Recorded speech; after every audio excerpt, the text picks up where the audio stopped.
¿Ya?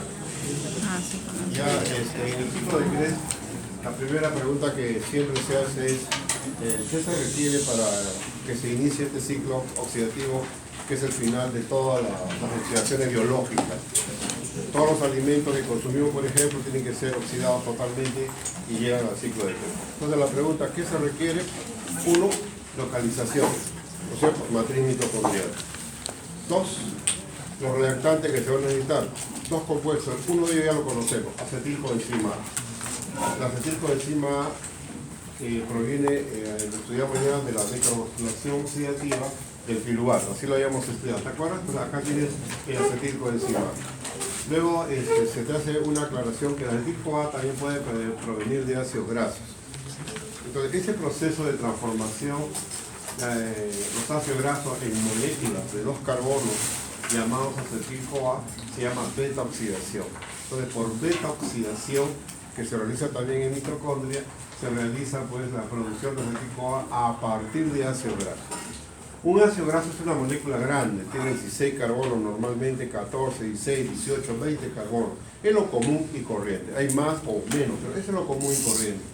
Entonces, el ácido graso nos da muchas moléculas de acetil-CoA. Nos puede dar 8 moléculas, 9 moléculas, dependiendo del tamaño de la molécula. Si tiene 18 carbonos, va a dar 9 moléculas de acetil-CoA. Si tiene 16 carbonos, va a dar 8 moléculas de acetil-CoA. Es una buena fuente. Y la pregunta es que si esto viene del azúcar glucosa, te va a dar 2 piruvatos y 2 acetil-CoA. ¿No es cierto?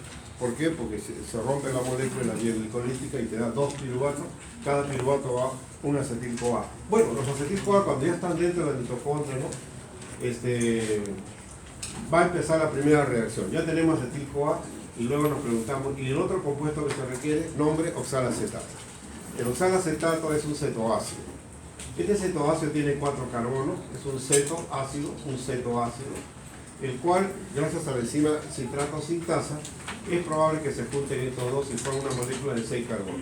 Esa molécula de 6 carbonos se llama el citrato o ácido cítrico. Vamos a ver por qué se llama tricarboxílico, ¿ya? 1, 2, 3, claro, es un ácido tricarboxílico. Este citrato va a empezar ya al proceso de oxidación. Pero para que haya el proceso de oxidación más adecuado, en otras palabras, para que vayan saliendo equivalentes reductores cómodamente, ¿no? Sin romper la molécula, tiene que haber una adecuación, un acomodamiento, digamos, de los elementos. Por eso que acá sale agua, entra agua por acción de una conitasa, en otras palabras, se acomoda la molécula. ¿Qué pasaría si no hay un acomodamiento, entre comillas, que podría romperse la molécula y no se lograría mucho?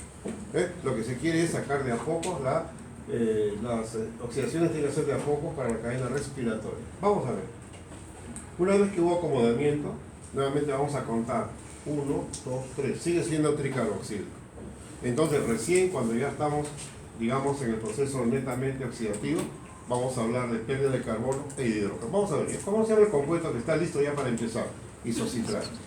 El isocitrato, por acción de la deshidrogenasa, va a oxidarse y nos va a dar NAR reducido, se pierde un carbono y tenemos el cetoglutarato. Entonces, acá ya tenemos 1, 2, 3, 4 y 5 carbonos. Ya no hay tricarboxílico, si te das cuenta. Solamente hay dicarboxílico. ¿Okay? Hasta acá era tricarboxílico, como puedes notar, ¿no? Entonces, en este mecanismo de oxidación se produce NAR reducido, se pierde un carbono y te queda una molécula llamada cetoglutarato. Por un proceso muy parecido, donde también interviene una deshidrogenasa, o sea, cetoglutarato deshidrogenasa, entonces nuevamente se va a producir una oxidación. NAR reducido, se pierde un carbono y te queda 1, 2, 3, 4 moléculas. Para eso interviene la coenzima A que se soltó por acá. Recuerdas que la coenzima se utilizó pues en el acetil-CoA. Pero una vez que la reacción se suelta la coenzima, va a haber disponible, si hay disponible la coenzima. Esa forma es un enlace rico en energía, a este nivel donde está la unión del azufre. Entonces va a haber un enlace rico en energía que va a servir para formar una molécula, una ergomolécula que tú la conoces probablemente y te voy a presentar ahora. Se llama GDP, guanidín trifosfato. Entonces el guanidín trifosfato va a captar un fosfato del medio y forma guanidín trifosfato. Este guanidín trifosfato es fuente para dar un fosfato al ADP y se forma el ATP. Entonces, la reacción que no está escrita acá es la siguiente. El fosfato del GTP va a fosforilar a un ADP que también está en el mitosol y se forma ATP. Entonces, ¿es posible que se forme un ATP en el ciclo de Krebs mediante fosforilación por sustrato? Sí es posible, a este nivel. Pero primero se forma el guanidín trifosfato. Se forma el guanidín trifosfato. Paso, cierra la puerta. Guanidín trifosfato. Gracias. Entonces, hasta el momento, ¿cuántos NAR reducidos se han formado? Gracias. ¿Cuántos se han formado? ¿Cuántos NAR reducidos? Tenemos 1 y 2 NAR reducidos que son más. ¿Cuántos ATP se ha formado por sustrato? Uno solo. Primero, guanidín trifosfato y después el ATP. ¿Qué tenemos ahora? Una molécula que tiene 4 carbonos. Se llama succinato. La molécula había empezado con 6. Ya perdió 2. Ahora tenemos 4. Esta molécula llamada succinato, por acción de una enzima del ciclo de Krebs llamado succinato deshidrogenasa, que es la única que está adherida o unida a la membrana interna de la mitocondria, es una deshidrogenasa que está ligada al FAD, a la flavina adenina dinucleótido. De esta manera se forma el FAD reducido. Entonces ya tenemos un NAR reducido, subrayalo por favor, 2 NAR reducidos, subrayalo por favor, un FAD reducido. Todo va a ir a la cadena respiratoria, se supone, ¿no? Entonces, se forma el fumarato, que por acción de una hidratasa lo acomoda la molécula para que haya otra oxidación. Recuerda que yo te dije que acá hay un acomodamiento por hidratasas para que haya oxidación. Acá vuelve a resolverse el problema nuevamente. Entonces se acomoda la molécula y se forma malato. Ahora sí ya, puede intervenir una enzima llamada malato deshidrogenasa. Esta enzima está ligada al NAD y vuelve a aparecer el oxalacetato de 4 carbonos y un NAR reducido. Este oxalacetato podría repetir el ciclo nuevamente. Subrayado. ¿Cuántos NAR reducidos se han formado? Vamos a subrayarlo acá. 1, 2 y 3 NAR reducidos. ¿Estamos? Se formaron 3 NAR reducidos. ¿Cuántos FAD reducidos se han formado? Uno solo. ¿Cuántos ATP se han formado por formación por sustrato? Uno solo. Pero primero se formó, ¿qué te dije? Guanidín trifosfato. Luego este fosfato es donado por una quinasa. Es donado a un ADP y se forma el ATP. Entonces cuando sumemos, no sumamos GTP, sino que sumamos el ATP. Yo te pregunto, si es que te acuerdas, por cada NAR reducido habíamos convenido ya, ¿cuántos ATP se forman en la cadena respiratoria cuando ya termina el proceso? 2,5. Y por cada FAD, 1,5. Si tenemos 3 NAT que se han formado acá, ¿cuántos ATP se generarían pues en la cadena respiratoria? Multiplicamos 3 por 2,5. Si hablo de FAD, ya, 1 por 1,5. Por sustrato, ¿cuánto se forma? Un ATP. ¿De dónde hemos partido? De un acetil-CoA. Pero si yo digo que el piruvato ha dado origen a 2 acetil-CoA, entonces hay 2 ciclos de Krebs. Ese resultado que acabas de hacerlo lo multiplica por 2. Ya tenemos, ¿no?, el concepto del rendimiento del ciclo de Krebs cuando partimos de glucosa. Para adelantar, y si yo no parto de glucosa, parto de un ácido graso. ¿Ya cuál? Bueno, el ácido estiárico. ¿Cuántos carbonos tiene? 18. ¿Cuántos acetil-CoA me va a dar? 9. O sea, lo que he sumado en un ciclo de Krebs lo multiplico por 9. ¿Me entiendes? Y me da una mayor cantidad, por supuesto, de ATP. Depende de quién estoy hablando, ¿ya? Entonces, este ciclo de Krebs es un proceso muy importante, le llamamos de oxidación ya final, ¿no? Y acá está. Entonces, ponemos, ¿se inicia a partir de qué? De acetil-CoA, subrayalo por favor. Y oxalacetato, que es una molécula de 4 carbonos, ¿no es cierto? Esa nos queda ya. Es un mecanismo oxidativo, ¿no es cierto?, que permite la formación de subrayo. 3 NAR reducidos, tengo que aprender de eso ya. Un FAD reducido y un ATP. Pero primero habíamos quedado que se forma el GTP. Los NAR reducidos y FAD reducidos proveen electrones ¿a dónde? A la cadena respiratoria. Por cada NAR reducido se origina 2,5. Y por cada FAD reducido se origina 1,5. Entonces, cuando se hace la suma total de una glucosa, ¿qué partiendo de glucosa? Mira lo que digo. Por cada mol de glucosa se forma un total de 30 o 32 ATP. 30 o 32 ATP. ¿Eso qué representa? Mira lo que vuelvo a poner ahí para que te acuerdes. El 40% de la energía liberada. El 60% se pierde en forma de calor, ya habíamos quedado. aproximadamente eso representa el 40%. Un dato más, el citrato que se ha formado, por si acaso te voy adelantando, es una buena fuente de carbono para formar ácidos grasos. Entonces, yo parto de azúcares que estoy consumiendo, quiere decir que cuando consumo demasiado azúcar y demasiado carbohidrato, va a haber un momento de que hay demasiado citrato. Al haber demasiado citrato, entonces ese citrato va a servir como fuente de carbono para el ácido graso. Si una persona tiene triglicéridos elevados, probablemente es que está consumiendo demasiados carbohidratos. Si le reducimos la ingesta de carbohidratos del día, van a ver que con el tiempo se va a reducir la cantidad de triglicéridos. Conclusión, ¿es posible que a partir de los azúcares se pueda formar grasa? Sí. ¿Cómo se llama ese proceso? Ahí está, se llama lipogénesis. ¿A partir de qué? De unos carbonos que lo encontramos en el citrato. ¿Y qué es el citrato? El citrato, míralo bien, es una molécula que resulta de la unión ¿de quién? Del acetil-CoA con quién? Con el oxalacetato. Entonces, si hay muchos citratos, ¿me entienden? Que hay muchos ciclos de Krebs, hay mucho ATP, hay mucho NAD reducido, quiere decir que ese citrato que sale va a inhibir la vía glicolítica. ¿No es cierto? Porque ya no se quiere que se forme más. Y además sigue un camino para formar grasa, para formar líquido, para formar ácidos grasos. Entonces, es posible que del citrato que salga de la mitocondria se pueda formar ácido esteárico, ácido oleico, si es posible. ¿Cómo se llama ese proceso? Se llama lipogénesis. Último reloj que lo ha subrayado. Esto que estamos observando acá, este ciclo de Krebs, tiene que ser regulado. Tiene que ser regulado. Uno de los mecanismos de regulación, quisiera que lo anotes ahí, es lo siguiente. Cuando el succinil-CoA se acumula en demasía en la matriz mitocondrial, esta succinil-CoA, pones una flechita así, va a inhibir a la primera enzima que empezó todo.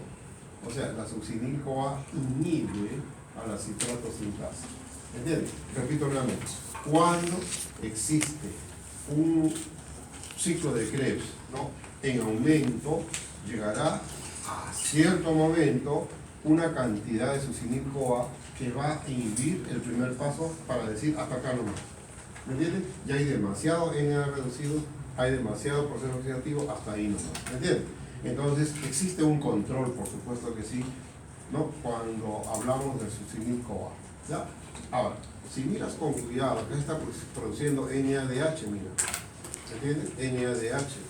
Estos NADH que se producen también es un límite para la deshidrogenasa. Nuevamente, cuando hay demasiado producto, NADH es producto, entonces se limita la actividad de estas enzimas. Es un mecanismo de regulación. Nuevamente lo que te hablé en un corte.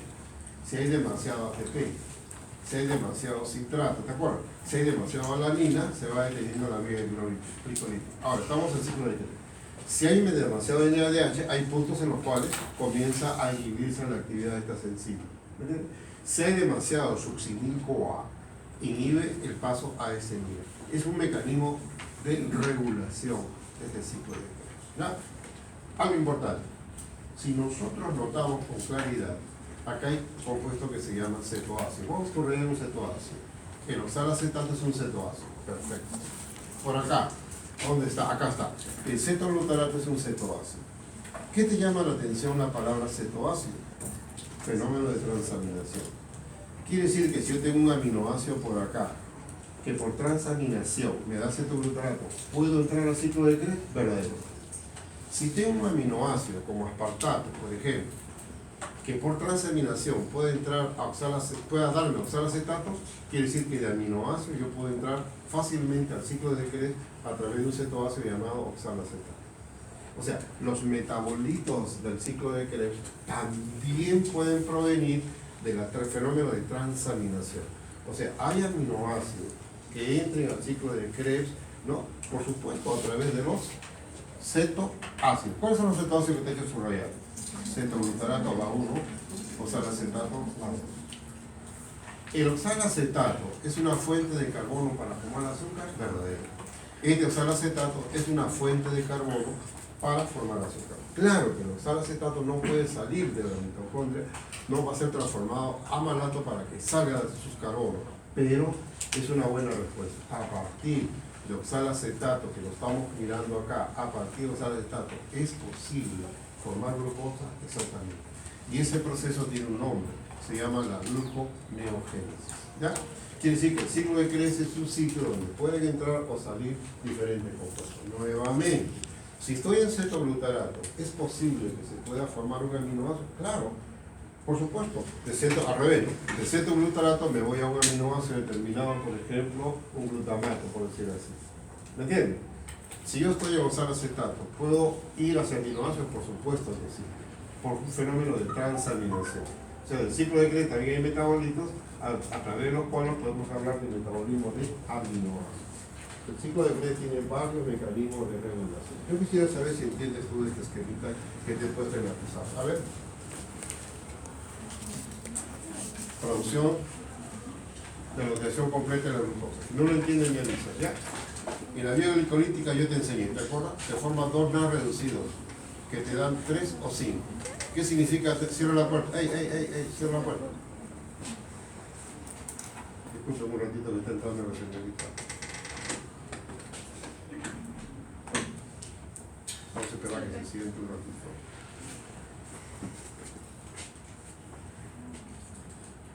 Oye, párate. ¿Qué opinas de 3 o 5?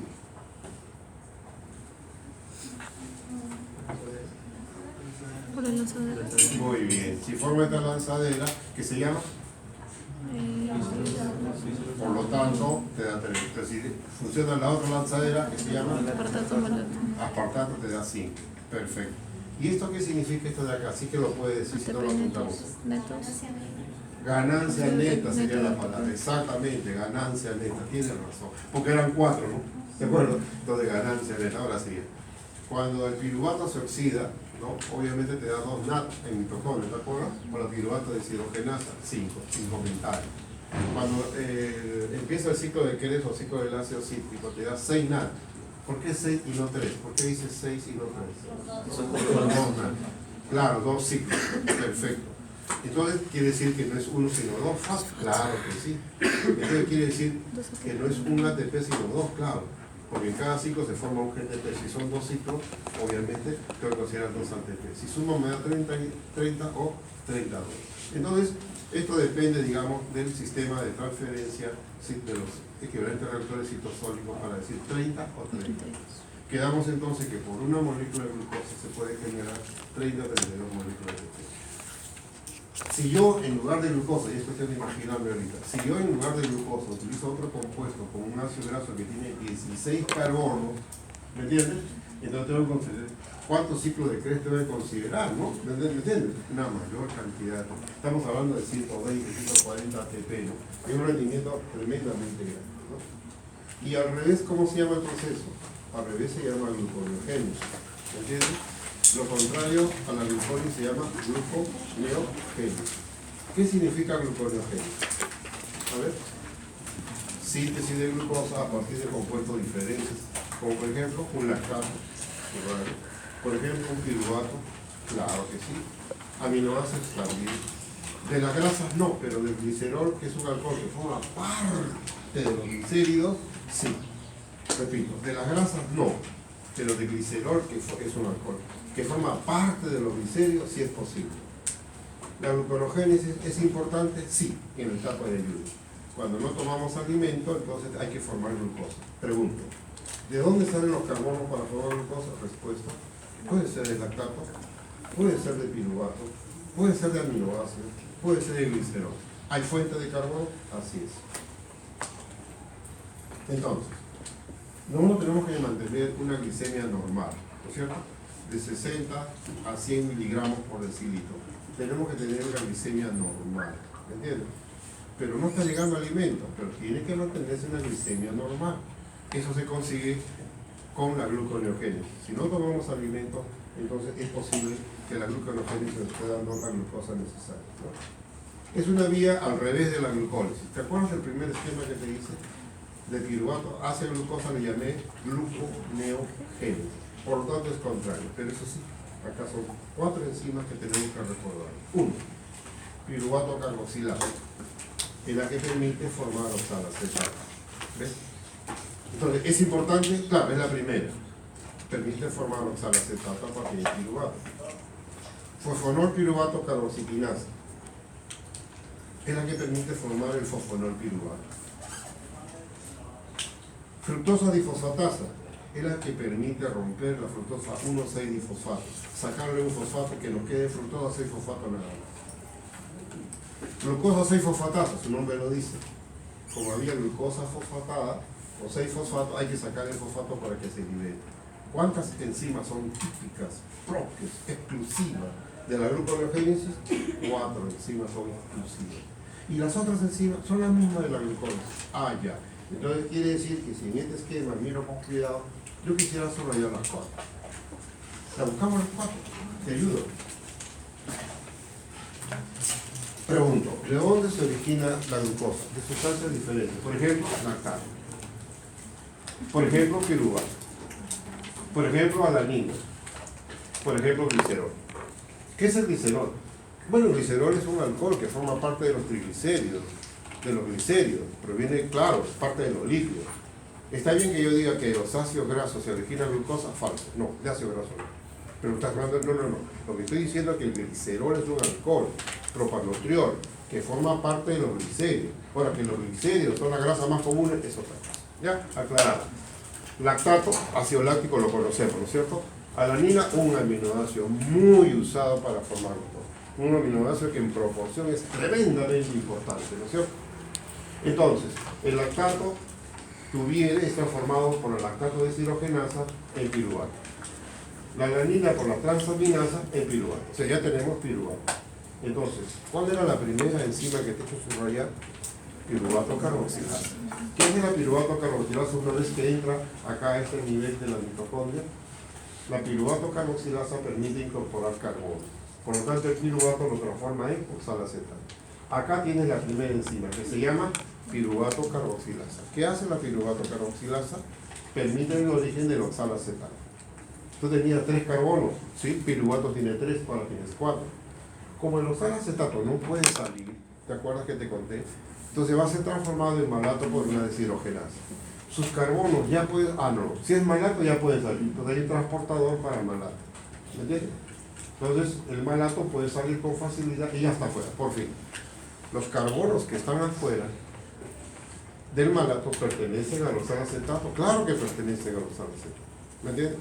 Pero esta transformación fue para que pueda salir nada más. Quiere decir que el oxalacetato como molécula así no puede atravesar, no lo puede atravesar.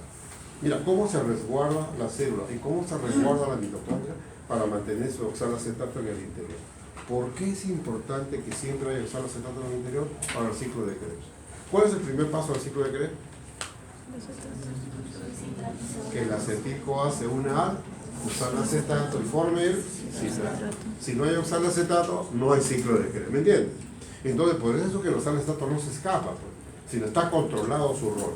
Si estamos en etapa de ayuno, si necesitamos formar glucosa, ahora sí, el oxalacetato va a salir, pero no sale como tal, sino tiene que ser transformado en malato. Cuando el malato está afuera, nuevamente, ahora sí, irreversiblemente ya tenemos el oxalacetato que se quería. Muy bien. ¿Cómo se llamaba la segunda enzima? Fosfonol piruvato carboxiquinasa. ¿Qué permite? Permite que se forme el fosfonol piruvato. Entonces se va a ir un carbono que por acá lo había ganado, se va el carbono que por acá le había ganado, se consume energía bajo la forma de GTP y tenemos fosfonol piruvato. Si tú recuerdas, cuando se habla de la vía glicolítica, antes que aparezca piruvato hay fosfonol piruvato. Acá hay una enzima que yo te hice subrayar, te dije que se llama, acá, ¿te acuerdas? La piruvato quinasa. Entonces, esa piruvato quinasa, ¿qué hace? Transforma el fosfonol piruvato en piruvato. ¿Qué ha hecho este esquema? Se ha saltado este paso. ¿Me entiendes? O sea, esas 2 enzimas que te acabo de indicar es para saltar este paso, porque es imposible que el acetil-CoA se transforme en piruvato. ¿Me entiendes? ¿Qué ha hecho la gluconeogénesis? ¿No? ¿Qué ha hecho que el piruvato ha sido transformado en oxalacetato, se sale, ya está afuera, para la forma que te indiqué, y se transforma en fosfonol piruvato. Entonces ya no es necesario digamos, esta enzima. ¿Te acuerdas la piruvato? No, ya no es necesario. Ya estamos a este nivel y ahora vamos para arriba, vamos para glucosa. Ya estamos en fosfonol piruvato. Las mismas enzimas de la vía glicolítica son usadas. Las mismas enzimas de la vía glicolítica son usadas. Hasta llegar a un compuesto que se llama la fructosa 1,6-difosfato, donde necesita una fosfatasa, sería la tercera, ¿ves? Si tú llegas a fructosa 1,6-difosfato, ¿me entiendes? Se necesita la tercera enzima que se llama la fructosa difosfatasa. ¿Qué hace? Le saca un fosfato. ¿Y qué queda? La fructosa 6-fosfato. ¿Cuál era la primera enzima? La piruvato carboxilasa. La primera enzima de la gluconeogénesis que te planteé. La segunda enzima, ¿cómo se llama? Esa es subrayada, la fosfonol piruvato carboxilinasa. Y ahora sí, una vez que se fueron los fosfonol piruvato, todas las enzimas de la vía glicolítica se van a utilizar. Hasta llegar a este punto donde otra vez se atraca. Se atracó. ¿Dónde se atracó? En la fructosa 1,6-difosfato. ¿Qué se necesita? La tercera enzima. Esa tercera enzima llamada fructosa difosfatasa lo que hace es sacar el fosfato. Para que te quede, ya se fue el fosfato, para que te quede fructosa 6-fosfato. ¿Ves? Nuevamente la misma enzima isomerasa, exoisomerasa de la vía glicolítica, la misma enzima se va a utilizar. Y tenemos glucosa 6-fosfato. Y se atracó. Ya no puede seguir. ¿Me entiendes? Se necesita la cuarta enzima. ¿Cómo se llama la cuarta enzima? La glucosa 6-fosfatasa. La glucosa 6-fosfatasa, que está pegada en el retículo endoplasmático, le va a sacar un fosfato y te queda glucosa. La glucosa libre para escaparse, la glucosa libre para salir. Si esta es una célula hepática, acaba de originarse glucosa. ¿A partir de qué? A partir de piruvato. ¿Podría ser galanina? Sí. Entonces, si nosotros estamos en etapa de inanición, ¿me entiendes? Entonces nuestras células pueden donar alanina para que forme glucosa a partir de alanina. ¿Me entiendes? Si pasa muchas horas, entonces el hígado, que es un tejido especializado en la gluconeogénesis, le pasa la voz al tejido renal para que el tejido renal comience a ayudar, porque ya pasó muchas horas. Estamos hablando de 8, 10, 12 horas en ayuno, por alguna razón, por algún motivo. Entonces comienza el riñón a ayudar. Entonces se va a utilizar otro compuesto, el glicerol. ¿De dónde proviene el glicerol? De los glicéridos. ¿Me entiendes? Entonces, si el glicerol está disponible, que viene de los glicéridos, por una quinasa podemos empezar todo. Claro, glicerol fosfato, ya está fosforilado. ¿Me entiendes? Luego, por una deshidrogenasa, tenemos los triosas que tú los conoces, ¿te acuerdas? Las 2 triosas. Entonces sube por acá. Entonces, ¿cuántas enzimas de la gluconeogénesis van a utilizar cuando? Se va a utilizar cuando empezamos el glicerol, 2. ¿No utilizamos esta? No, esta no se utiliza. Tampoco esta, no. Pero 2 sí se necesita. ¿Cuál? La fructosa difosfatasa para sacar el fosfato y la glucosa 6-fosfatasa. Estas 2 enzimas sí se necesitan. Estas 2 enzimas de gluconeogénesis sí se requieren. ¿Me entiendes? Entonces, obviamente, a partir del glicerol también es posible formar la glucosa. ¿Cómo se llama todo este proceso? Gluconeogénesis. ¿En qué tejido se realiza? En el hígado y el riñón. No se debe olvidar eso. Segundo, ¿cuántas enzimas se requieren? 4 enzimas. ¿Cuáles son esas 4 enzimas? Piruvato carboxilasa. ¿Qué significa? ¿Qué va a originar la piruvato carboxilasa? Va a originar muy bien. Entonces, la primera enzima que transforma el piruvato en oxalacetato es esencial. Si no lo sería posible, ¿me entiendes? Es importantísimo, ¿no? Le incorpora un carbono por un mecanismo de carboxilación extraordinario. Le incorpora carbono, imagínate, y tiene ya 4 carbonos, ¿no? La segunda enzima se llama fosfonol piruvato carboxilinasa. ¿Qué hace esa segunda enzima? Transforma. ¿Qué transforma? El oxalacetato en fosfonol piruvato. Entonces, a partir de fosfonol piruvato, las enzimas que vienen ahora son las mismas de la vía glicolítica. ¿Hasta llegar a dónde? A la fructosa 2,6-difosfato. Y ahí se atraca de nuevo. Ahora se necesita una enzima especial. ¿Cuál es la enzima especial que se necesitaba? La número 3 que te la lista. La fructosa difosfatasa. ¿Qué hace la tercera? Saca un fosfato de la fructosa 1,6-difosfato. ¿Y qué nos queda? La fructosa 6-fosfato. La isomerasa es la misma, ¿no es cierto? Y llegamos a glucosa 6-fosfato. Se atraca nuevamente todo. ¿Qué necesita? La cuarta enzima. ¿Cómo se llama la cuarta enzima? la glucosa 6-fosfatasa. ¿Me entiendes? ¿Qué hace la glucosa 6-fosfatasa? Va a liberar. Entonces, en la pizarra, yo quisiera que me ubiques en el esquema las 4 enzimas. Acá tiene la piruvato carboxilasa, su mecanismo de reacción, nada más que la previa. ¿Me entiendes? La segunda, por formar el piruvato carboxilasa, se forma. La tercera, muy bien. Y la última, la glucosa 6-fosfatasa. Pregunto, si no hubiera, pues estos son errores genéticos del metabolismo, si no hubiera la glucosa 6-fosfatasa, la última, ¿qué pasaría? Que el hígado no puede ser un donador de glucosa. ¿Me entiendes? Lo normal, eso yo me acuerdo que te conté, lo normal sí es que en el músculo que tenemos glucógeno guardado no se puede utilizar como donador de glucosa porque le falta la última enzima. Esa enzima no la tiene. Como no la tiene, entonces no libera. ¿Me entiendes? A pesar que si en una etapa de ayuno hay una fuente de glucógeno todavía en músculo, no se puede utilizar porque no tiene la glucosa 6-fosfatasa. El día de mañana van a tener clase entonces con el, ojalá que empiecen temprano, porque el la viene con la pizza para hacer su clase. Y él va a hacer la parte de regulación de la vía glicolítica, la reacción hormonal, todos los procesos de absorción de glucosa, que es muy importante, todos los transportadores. Traten de captar bien esa clase que se va a venir en el examen.